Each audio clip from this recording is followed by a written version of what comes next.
All right, so the Philadelphia Flyers just signed a 21-year-old to the biggest offer sheet in NHL history.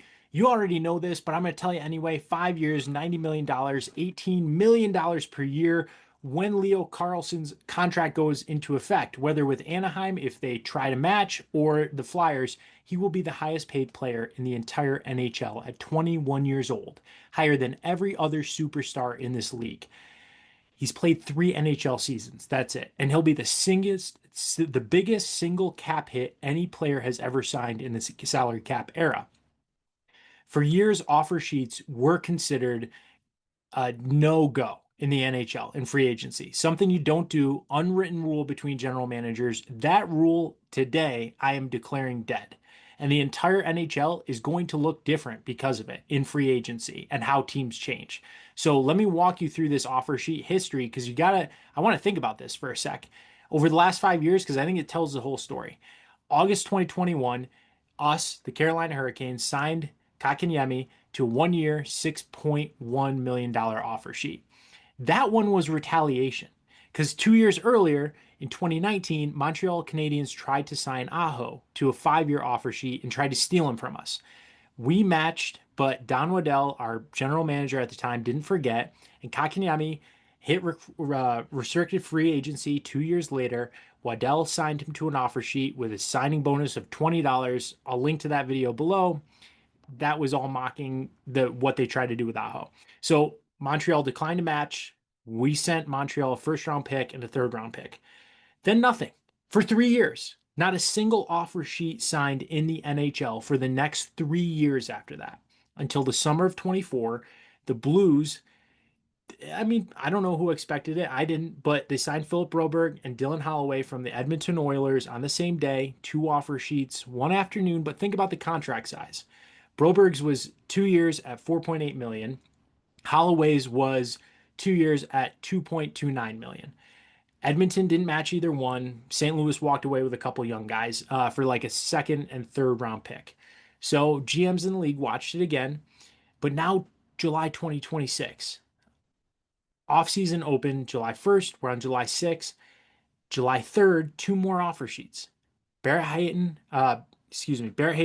from New Jersey, Leo Carlsson from Philadelphia. An $18 million cap hit for a 21-year-old. 4 offer sheets signed in the last 22 months. I think the offer sheet is going to be a real weapon in free agency from here forward. And I don't know exactly why it's changing. Some of you know better than I did, so I really wanted you to drop in the comments your perspective on this. But, the cap's going to keep going up. So I get that. Maybe Carlson's deal looks less insane in 3 years than it does today for getting a top line center. But I think the second thing to think about here, the compensation structure. It kind of makes sense to use more than it used to because I talked about this with Carolina's draft strategy and how we're trading to get more picks in the later rounds and how those are worth more, basically. So, when you look at Philly giving up 4 first round picks over 4 years, it doesn't feel like too much to give up for one player anymore. And that's the comp structure of these offer sheets. So, a lot of those don't convert or they convert to bottom 6 players if they convert at all. So if you're looking at proven 21-year-old franchise center and you can go after other teams' young guys, I think general managers have a whole new set of math they're doing in their head at this point. And I think the other one is the fear of retaliation's gone. The old logic was like, if I offer sheet your guy, you're going to offer sheet mine next, no matter what. And so, like, we better play nice. It was like a nuclear detente sort of thing. Carolina did that with Kokaniemi. Blues did it. I don't know. Now the Devils and Flyers are doing it, right? Like, I don't know if anybody, well, excuse me, Carolina did retaliate. That was the last one. But then the Blues, Devils, Flyers, if nobody's retaliating, then it just becomes another tool in your toolbox. So if everybody's like, this is going to happen, I don't have the old grudge match that I used to. And the Kakanyemi one and Aho one is the last like retaliatory one. And it's just a tool in the toolbox. It's viewed differently. GMs don't take offense to it. They start using it more, I guess. So, every restricted free agent contract negotiation now happens under the threat of an offer sheet. So if you have young stars coming up, I don't know if you don't sign them to an extension before free agency, or you got to be prepared to match whatever any other team throws at them. So, I mean, look at the Ducks right now. Anaheim let Carlson get to restricted free agency status without an extension. That's why the Flyers were able to make this offer. If Anaheim had extended him in January, that doesn't happen. So every general manager got to take notes of that, right? So the polite area of the NHL free agency is probably dead. Flyers just buried it, right?